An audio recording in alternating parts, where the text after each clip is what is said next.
आणि यानंतर सातारा सांगली विधान परिषद निवडणुकीबाबत एक महत्त्वाची अपडेट समोर येते।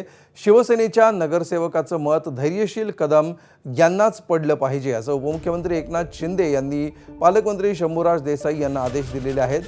तिथला जो काही कथित वाद आहे त्यावर या आदेशामुळे पडदा पडण्याची शक्यता आहे। त्यामुळे महायुतीच्या उमेदवाराचा विजय पक्का होण्याची दाट शक्यता असल्याचं सध्या समोर येत आहे।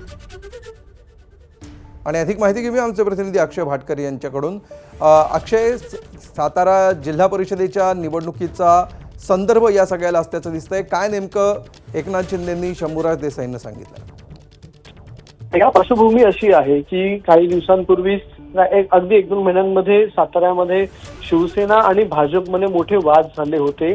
त्यानंतर विधान परिषदेची निवडणूक जी आहे ती झालेली होती। मात्र काल परवा जी एक बैठक झाली महायुतीची, त्या बैठकीमध्ये देखील शंभूराज देसाई हे उपस्थित राहिले नव्हते। त्यामुळे महायुतीकडे जास्त संख्याबळ असलं तरी देखील शिवसेना नेमकं कोणाच्या पारड्यात आपली मतं टाकणार, की जुना जो वाद आहे भाजप बरोबरचा त्याचा वचपा या निवडणुकीत काढणार, हे निष्पन्न होत नव्हतं। अखेर आज उपमुख्यमंत्री आणि शिवसेना पक्षाचे मुख्यमंत्री एकनाथ शिंदे यांनी थेट शंभूराज देसाई यांना फोनवरून आदेश दिलेले आहेत की महायुतीलाच शिवसेनेची सगळी मतं ही पडायला पाहिजे। जितके नगरसेवक, जितके विधान परिषद नगर परिषदेमधले सदस्य आहेत, या सगळ्यांची जी मतं आहेत ती महायुतीच्या उमेदवारालाच मिळायला हवी आणि त्या ठिकाणी महायुतीचा उमेदवारच हा निवडून यायला हवा।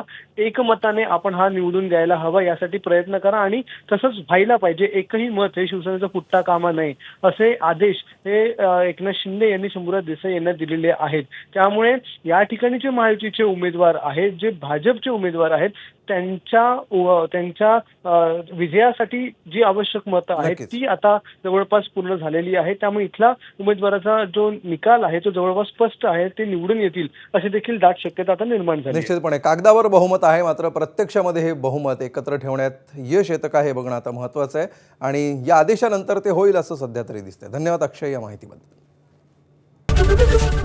एबीपी माझा, उघडा डोळे बघा नीट।